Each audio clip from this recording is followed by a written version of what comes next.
Pump it up, pump it up. Trae. Come on, come on. With Trae. Pump it up, pump it up. It's the day with This is the day to gain inspiration, to make a positive change in the nation.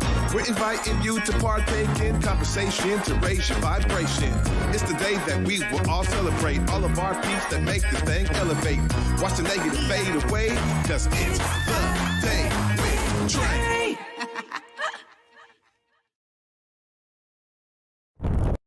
Grand evening, y'all. Welcome to the Day with Trae, an evening special, and surely a Black Star Power episode because, y'all, I got Sherri Shepherd. You heard me right. Sherri Shepherd with me in the Black Media Matter studios tonight. And I'm excited to be able to dive in with her about her illustrious career, all the things that she's been able to do and the ways that she's been able to bring joy, laughter, and her powerful insight to the public at large. So welcome, Sherri. How are you? Trae, thank you so much. You keep saying I'm here with Sherri Shepherd. I'm here with Trae Holiday. Come on. Okay, and already I'm going like Oprah needs to be sitting here. I'm looking at you going, I'm just learning from you. You are so good. Well, you know what? This is really special for me because you are someone who is doing the work at a level where people really get to experience that inspiration and the joy you bring on the daily. So I got to talk to you about this because people talk to me all the time about the Day with Trae and what I'm doing here and inspiring folks. Right. I want to dive right into that. Okay. You know, tell us about how you are continuing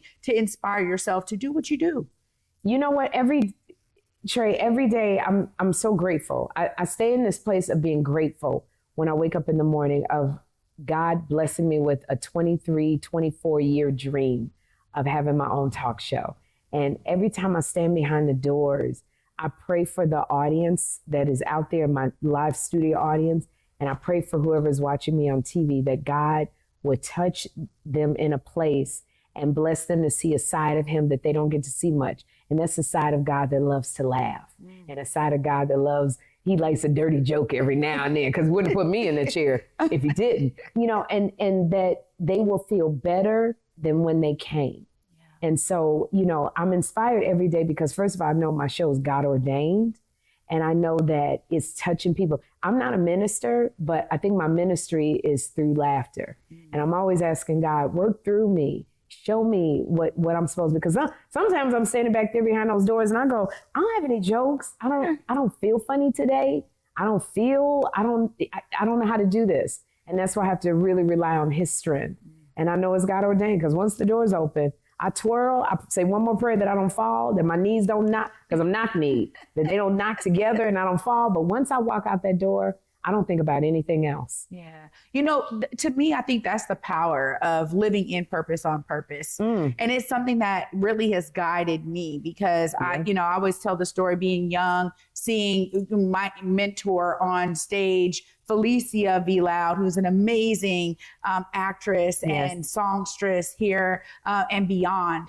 And when I was young and I saw her on stage and I said, oh my gosh, she's singing and acting and Roll Up Thunder, Hear My Cry, and she's the main character. And I'm like, in elementary school. And then later in my life, she comes through my theater troupe because I was leading this theater troupe at Garfield High, Bulldogs. She comes through as a guest of my mentor then, my acting mentor, Justin Emeka. And I'm like, oh, you know, and then later being able to work with her on stage behind the camera in a movie. You know, she played Bessie Smith and I played young Bessie in theater. And then she was my mother in a movie. Wow. When I think about that, sometimes you think, wow, I wouldn't have known then that I would get to this place now. What was that like for you when you were young and you were dreaming to be that young girl in that dream? Well, it's so funny because my father took us to see The Wiz when I was a little girl. And I saw a lady with brown skin who I don't think Stephanie Mills was wearing a wig back then. And I saw her and I said, she looks like me. And I remember she saying, when I think of a place, I think of home. And I just, I was so, like, we were up in the balcony because my father couldn't afford to sit us down and my shoe fell off, hit some lady in the head. I was so enthralled. And she placed that seed in me to want to be an actress. I couldn't articulate it then, but I always think about Stephanie Mills. And then watching Oprah Winfrey on a talk show, I just was like, that lady looks like me. We got the same kind of hair. We got the same kind of skin. That's why representation does matter. A lot of people say, oh, it's not about color. It's just about being the best. No, no, no. You need to see somebody that looks like you because it makes it look possible. Yeah. And watching Oprah, and she was in Chicago as well, watching Oprah on her show, I kept going, I want to do that. And then even being able to go to the show, I was ghetto as hell on the show because they was advertising, you know, if your man cheated on you, come. That's how they used to do. Oprah was like, if your man cheated on you, come be on the Oprah Winfrey. And I called, and I was so ghetto. Oh my goodness, I'm so embarrassed. But I remember seeing her, and I said, I want to do that, and that set the stage for me and who I am now. You know, watching Whoopi Goldberg when she did her first comedy special, I said, I want to do that. And to know that I actually got to work with, I almost said Whoopi Winfrey, Whoopi Goldberg for 7 years. Like, she set the stage for me to want to do stand up. So 3 very, very separate and powerful Black women. I saw them and I saw them in me. Yeah. Well, that's a moment for me that I'm having right now, right? Because for you to be here is such a big deal for me. And honestly, I am always driven by the stories my platform can help elevate and amplify, right? Yes. And so for me, there's something so touching and inspiring about the everyday person who is running a program, who is part of an organization, who is writing a book, whatever it is. But the idea is that people step out on their faith to really pour into themselves, but to be driven by what they're imparting on other people. So I really appreciate what you were sharing in terms of God worked through me to touch the folks in my audience, to touch those who are watching, because that is so pivotal. Now you've made completely an amazing name for yourself, amazing reputation. What is it for you in terms of continuing that reputation and growing it so that, you know, you're anchored in not only your own personal faith and your spiritual journey, but again, that next leg that somebody else needs to see when they see, you know, them and you? I always say, I'm a very spiritual person. I'm not a religious person. I'm very spiritual. And I tell people you got to have something to hang on because times are going to get rough. You know, it'd be nice if we could all had a career where it was, you know, we get to go, oh, it just happened. I just smiled and they gave me a TV show. I would love to be able to say that. You would love to be able to say that. But that's, you know, that's not the way it works. And what anchors me and centers me is God, because those days when I've had an argument with somebody or when something's not going, you know, a family member calls me right before I walk out going, cuz, can you put money on my books? It's just like, I have to know that God has got this. Or that's a funny example, but when I have to work against myself, people say, what is the biggest challenge? It's Sherri. So when I'm sitting there and the nerves jump on me and I go, am I going to be able to show people that I'm different from the queen? You know, I took Wendy Williams' time slot, that my show is different. Am I going to be able to sustain this talk show, make people want to tune in every day? And you know, that thing jumps on you and it covers up your face like this fear, you know, that, fear of people finding out that you are an imposter, that thing that says you don't deserve it. Who do you think you are? All of that gets on me, all of that. And I have to know that God said it so. And I have to say to myself, Sherri, God already wrote this. You just have to walk in it. Yeah. You just have to step in it. And that's what I tell people all the time. If you know God wrote it, walk on into it because he'll give you everything that you need.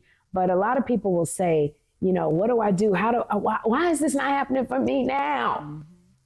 And sometimes I heard a pastor say, you have to mature into the reality of what that dream would be. And if you're not mature in it, God is not going to give it to you yet, because the moment things crash, you got to be able to have something that anchors you, that you can hold on to. And so for me, that's what anchors me literally is God, and knowing that everything that I've done up until this, because he didn't say no, he said not yet. So, but in the not yet, he provided opportunities for me to learn and to grow, so that, you know, when something goes wrong, I go, if he didn't give me this talk show at 30, because it would have been all about Sherri. I'd have been cute. I'd have been living my best life. Honey, I would have been, it would have been a mess. and it wouldn't have lasted long. He gave it to me at my age at 57. You know, I go, Lord, I don't know why you did my memory. I don't know. I'm tired. But at 57, I know who I am. I'm very, very confident because I've gone through a lot of things that made me me. So, and I'm not scared to fight for what I believe in for this show. I have a vision and I know who I'm serving. So at 30, I'd have been like, whatever you want me to do. I don't care. You want me to stand on my head? You want me to talk a different way? I didn't know who I was at 30. So he gave it to me now because I'm ready for it. So sometimes when you start thinking, why isn't it happening now? Sometimes it's you're not quite ready. And I need to let you go through some things so that you got all of this underneath you that you can lean on. So when I give it to you, not only will it be about you, it's going to be about what can you do for others and how can you serve other people. So that's what keeps me anchored as well. Because I'm like, Sherri, it's not about you. It's not about you. You know, that's so powerful too, because I think from the outside looking in, a lot of folks don't realize like the anchor you have to have in order to show up authentically as yourself every day. And then those days where you have that self-talk that you have to defeat, you know, like, oh no, you're not going to defeat me. I got to defeat you. I got to keep going. That's a daily thing. Fear, getting over fear and being intentional about moving past the fear. My mantra every day when I wake up, I go, do it scared. Because I've battled fear all of my life. Fear of speaking up, fear of, I remember Toni Braxton texted me and she was like, girl, let's hang out. I was like, oh, why Toni Braxton want to hang out with me? You know, and getting over that fear of people going to see that I'm not enough and knowing that, no, I am enough. Yeah. And I know what I bring to the table. But fear is a big factor why a lot of people don't start or don't show up. Yeah. And that's every day. I'm gonna have to kick fear in the ass. And so my mantra is do it scared. Oh, well, I love that. And also too, I mean, I want to talk about the team it takes, because I think sometimes, you know, people see the one person on the outside, you're doing, you know, but how do you build that proper team? What does that look like? Because I know for me, my team here, they really are always supporting me, and I couldn't do what I do without them. But you know, we're all family. And so we got to be able to keep it real with one another. We got to be able to take that criticism, right, and learn and grow through it. Tell us more about how you've been building that team around you. You know, having a good team around you is so important because, and I'm not going to take away from you or me. We are the face. Right. So people see us, but this wouldn't happen if it wasn't for everybody working behind the scenes to make it happen. But you're the face. You get the glory, but you also get the bad stuff as well. But it's so important to have a team that you can trust and believe in. And for women, for men as well, but I speak a lot to women. Having mentors is really, really important. Stepping outside of your comfort zone to find women who do what you do so that you can do it. You know, it's like we paved the way for these other women, so you don't have to have it as hard as we had it. So use us. And I tell people, it's just like I tell people what I make. If you're in the same, and other people have talked about it, Sunny Hostin, I told her what I made so she can make more.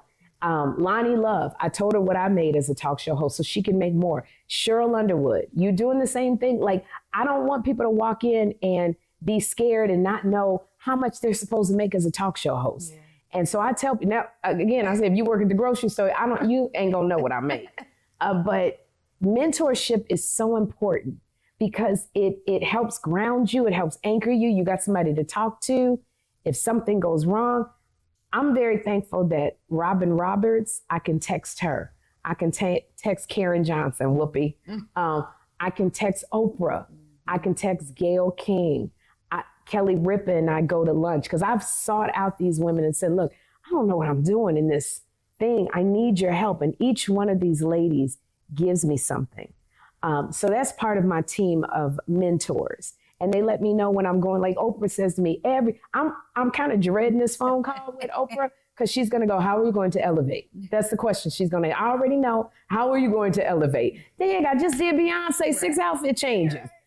Because she makes you sit and think of how can you be better on the same budget.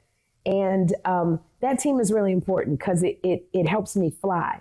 A team behind you, I think you really have to elevate Your team needs to feel seen. I tell my team all the time at the Sherri Show, I need you to fly with your creativity. Because I can sit here and make the jokes and be the face, but if stuff is not going right, nobody's gonna watch. Yep. So I need your creativity so I can regurgitate what you bring to me. And especially my brown people on my team. I say this is the first time in history you have a showrunner who's a Black woman, you have an executive producer, John Murray, and you have who's Black, and a talk show host who's Black. Never in on any show has that happened. And I tell them, come be nurtured by us. And I tell them also, I don't want to keep you here because I want to train you to do your own talk show. Yeah. I don't want to see you here in 5 years. I want you. So I think you have to empower your team so that they know they can fly. And I tell them, my blessing is not just for me. Everybody should be eating off Sherri Shepherd's blessing.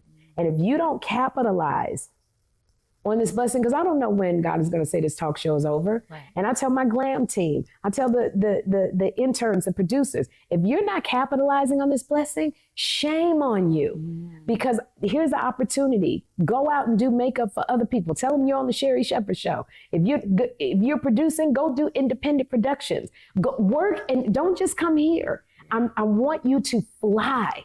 And in 5 years, I'm going to be firing you because I need you to go and change the world. You know what? I just got to say, it's beautiful to hear that as your perspective. You know, one of my strong mentors always tells me, who are you setting up to follow your footsteps? Ooh. Like, who are you setting up to replace you? Right. Yes. And I'm like, ooh, that's a good one, right? Because, Omari and I, we started co-hosting a show during during COVID, and we were like, our community needs resources. Omari said, Trae, I want to do this show. I need you to come and host it with me, right? Because he's like, I don't even really want to be on camera. I need you to. Right. And honestly, at that moment, we knew we were doing something that was really strong for community. Yeah. And he said, look, we may only have 2 people watching, my mom and my daddy, but we gonna produce this like 1 million people are watching. There you go. And that's been really a thorough line here at Converge Media, where it's like Black-owned media, not only does it matter, but the quality that we want to produce matters. And when my mentor said that to me, I said, you know what? I didn't have anyone at the time. Yeah. I'm like, I don't know what that looks like, because as I grow, I want folks to be able to see that growth and really see the dedication that I have to put in to make it so. But something like this, getting somebody knowing, oh yeah, when I have people, I'm always telling them now, they need to come and talk to Trae. This is a huge opportunity for me, because I go, wow, when we first started saying that, people didn't know that I was here and that I was doing this. And so I think about, for you, that when you talk about elevate, and Oprah telling you to elevate, what is that for you in terms of like, man, I got all this right now. What is that next thing that's like, oh my gosh, when I get there, woo. It's like the question your mentor asked you, like, who are you training to take your place? I never thought of that. Yeah. Can you say, hey, family? Yeah. Trae, can you say, hey, family? Okay, all right, well, I already got one person who can be replacing me.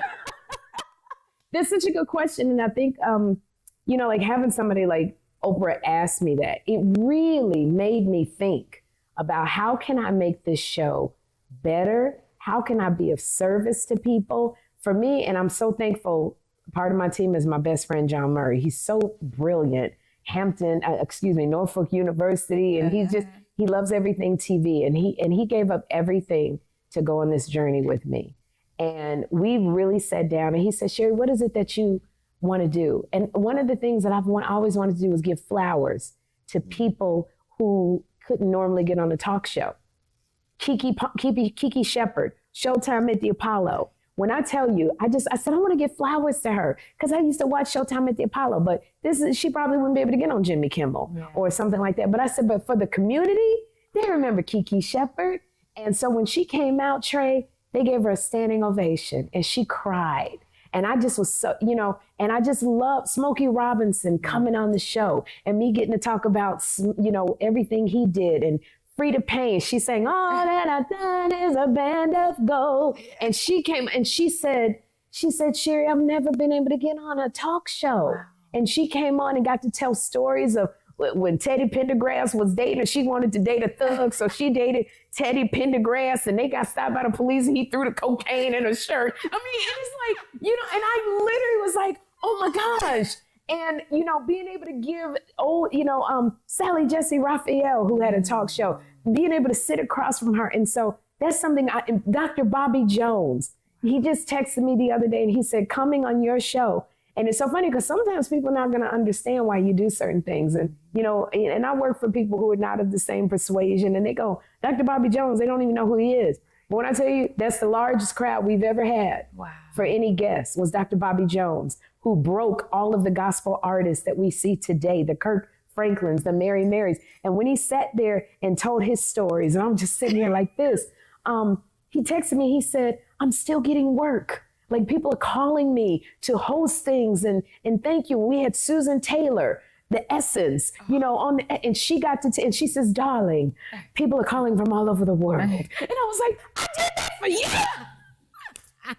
But for me, that was one of the segments that we put in there of giving, you know, giving people their flowers. And when she said elevate, I said, people are going through mental health, especially Black people. We're just trying to figure out how to make it from day to day. And it's COVID, and we're lonely, and we're single mothers, and we're, you know, you know, that's something I had to fight for because my show is an entertainment show. So I had to explain why I wanted a mental health segment and why I needed a Black man to do it and a Black woman to do it. And then at the end of the day, I said, because I want to do it. Because that's why at this age, I can go because I want to do it. Yeah. Not can we do it? Is it okay? I want to do it because I know how important it is, and I know who I'm serving. I'm number one with Black women, 25 to 54. Wow. That's my core demographic. And I go, so when she said elevate, it was like, what are the things that are important to me? Not what are important to everybody else. What's important to me? Because if it's important to me, then probably it's important to other people. And I know I'm a single mother. I'm raising a child with special needs.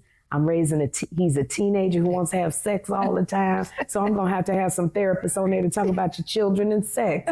You know, I know I'm a businesswoman. I know I'm a woman who deals with fear. So it's like all of those things. When she says, how are you going to elevate? I need to bring more of me into the show. Come on. I hope I answered that question. You give me all the goofies today because you're absolutely right. I think being able to stand in your authenticity, your truth is so important. I know for me, there's always an element of community. And I love hearing how you were talking about giving people their flowers, because I always think of this everyday person who just would never be able to be on a platform. They're not elevated at all. And I love that's something that drives you. You just completely opened up my perspective to what I'm seeing in mainstream TV. Because I have always had this thing, well, man, of course, they're celebrities, they're getting celebrities on, right? But for you to have that level of intentionality in your guests is really special. So thank you for doing that. Girl, what's funny, and you do this too. I'm on social media all the time, and I see people's stories, and I send them to John Murray, and I say, we got to get this person on the show. There's a guy I featured. He's the UPS guy, and he dances all the time. And it started out, he's very sexy, but he DM'd me because I gave him a shout out. I love giving people shout outs, because even if I can't have you on as a guest, I can shout you out, and that's going to give you attention because I have this platform. And so everybody on his route was telling him that they saw my show. And he said, I dance because I deal with depression. And and through therapy, I lost my mom and my dad. And I go, wow, what a story. And I said, John, at first I was going to have him on here to dance sexy with me. And that was the route I was going to go. Cougar. And I said, but he has a story. And if he's dealing with depression and having to go to work with a smile every day, and he uses dancing to do it, then other people are using methods to cope. And I want to share his story. So it's not, I name the celebrities because I think about them, but it's regular people as well to be able to tell their stories. Now, it's a fine line, because a talk show, it's always about ratings and about your advertisers. There's the business part of the talk show, because a lot of people will come on and say, girl, I got a book and I want to talk about, and I say, well, if Beyonce comes on and talks about your book and she sing, we can do it. I can't service everybody because it's about the ratings. and we still have to have people tune in. And sometimes people, they tune in when they know that somebody they've seen before is going to be on the show. But I do try to slip it in and do more of it. So as the season goes into our third season, I want to do more. You know, first season, I wasn't able to do human interest because it was a new show. We were coming behind the queen who did it a certain way. So we needed to still keep a lot of that audience and bring the fun. And then I would slip in little things. And now second season, I was able to do more human interest stories. Now third season, you slip in stuff. Third season, I'm even able to do more. So it's a game that you have to play, but it's a way, how do you navigate and play that game so that you can still get done what you want to get done. Well, I'm really excited that you've been able to keep true to you as you play the game. Yeah. I think too, there's this misnomer that, you know, there's these powers that be and you have to kind of succumb to it. And like you said, in your 30s, maybe you'd be, okay, well, what do I got to do? But the fact that there is also some support for you to just be able to be you and to be able to slip those in as you can, it is beautiful to hear for someone like me. But I also think about, you know, you're here in the Pacific Northwest and I'm excited because you're here, but I want to talk to you about the audiences that you come across throughout the country. Yeah. You know, how is it to play to different audiences when you have a set, right? I mean, for comedy, you have a set. And different audiences respond to different things in a different way. Tell us about the way that you are received by these audiences when you are taking yourself on, you know, to all of these different spaces throughout the country. I want to answer that, but something that's sticking in my mind, if I may, go back a little bit when you were talking. The things that you want to do and fight for. This is why it's important to have a team behind you that shares your vision so that you're not doing the fighting by yourself.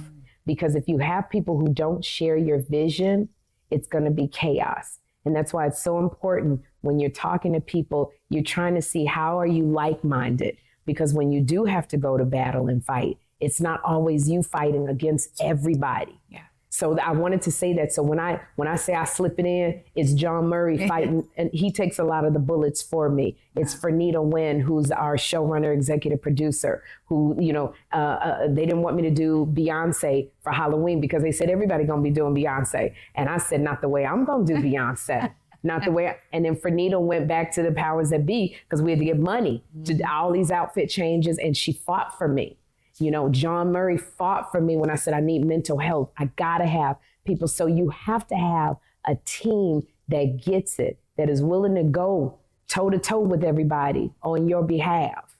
So I wanted to put that out there when you talk about team being important. But the audiences that I get, you know, when I travel across the country, man, doing stand up.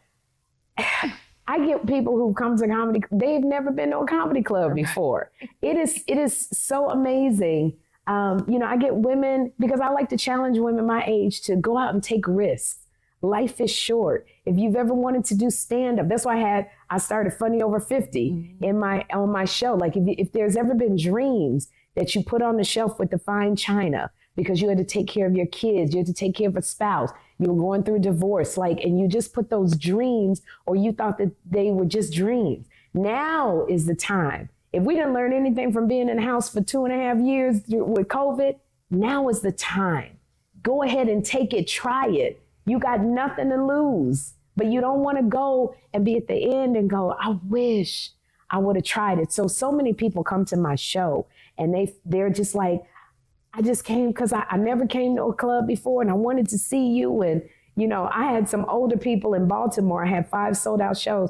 And I swear, I was like, well, did all the nursing home people come? But that was okay. They were poking the waitress and they had all this security. And I said, we ain't going to have no fights. If not in my show, somebody pacemaker may go off. You may sound like bullets. But so I get so many people that I feel like I have inspired to take chances, to have inspired them to smile a little bit more. I've inspired them to look at a person past what they think this person is and who they are at the core. So I love going outside of New York and LA and meeting regular people. Also keeps me grounded because when you're in Hollywood and LA, when you're in Hollywood and you're in New York, you start, it's a town of visuals, and it's a town of you got to look this way and you got to sound this way. And when I come to a Seattle or a Baltimore, it's real people. Yeah. It's like one sister said to me, she said, "You look so good." And my automatic response was, "I know, but I got to lose this weight." And she said, "Sis, say thank you. That stomach birth babies. That stomach make men feel good. Just say thank you." And I made it a joke. I love that. And I said, this is when you come out of that bubble of Hollywood. That was a sister from Baltimore. She said, "Just say thank you. You got to go in all, I don't care about all that." And I made a joke. I said, I love my belly. I love my belly. My belly make a man, when he put his hand on my belly, he want to get stocked. Right. He wants to buy duplexes. He wants to dream again. So I love going just around the country. Well, I just got to say, you're such a breath of fresh air. And I really thank you for making time for me today. This has been... Oh, we got the lights. No, not at all. Don't tell me like, hey, we got time, but I know you got things Can I to do. say this? Please. You are so good. You are so wonderful because you make it, you make it so that a person feels comfortable. Yeah. You make them comfortable, and then you make it comfortable so a person wants to share. And the smile, don't ever lose the smile. That's your money right there. That's your goal. But you're really good at just being in your authentic self, of just going, here I am. And it's like, you can say, hey, family. Yeah, come on. Hey, family. Yes, that's what I'm talking about. It looks like I got a new mentor. Don't ask me, who's raising up to take your place? I'm be like, have you heard of Trae Holiday? There we go. Yes, girl. Yes, thank you so much. This been awesome. For me is everything, and I appreciate it. I know for me, I have dealt with, how do we get the right folks to not only experience what we do here, right? Yeah. Because our team here is all about the experience, right? We want to make sure you got what you need, water, coffee, snacks, right? All of that. But then for you to be able to be with me today and share your authentic self with my authentic self, I done found me a friend. I'm so grateful for you and your entire team for helping to make this happen. Well, whatever I can do, yeah. I'm here for you. There we go.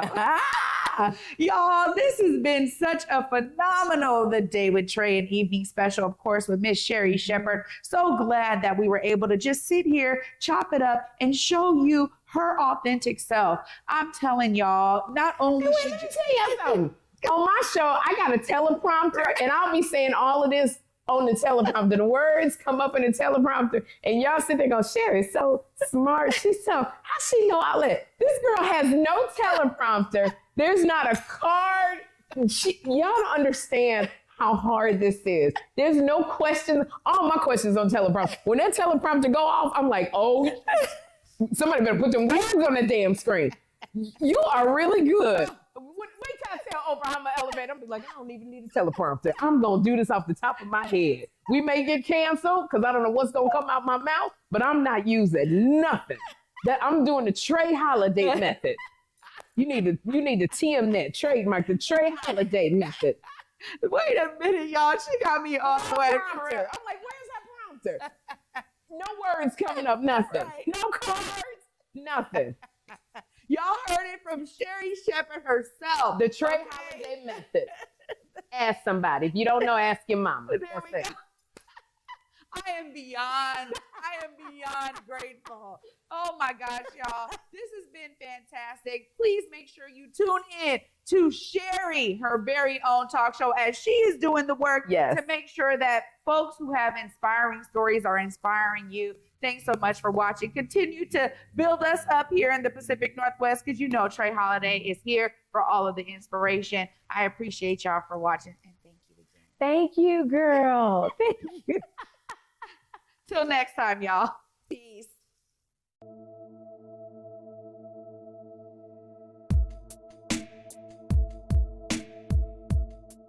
Converge Media produces culturally relevant content for Black and urban audiences.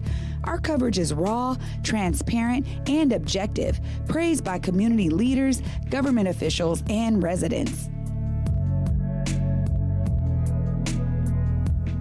Support Converge Media today via Venmo, Cash App, or PayPal at Converge Media.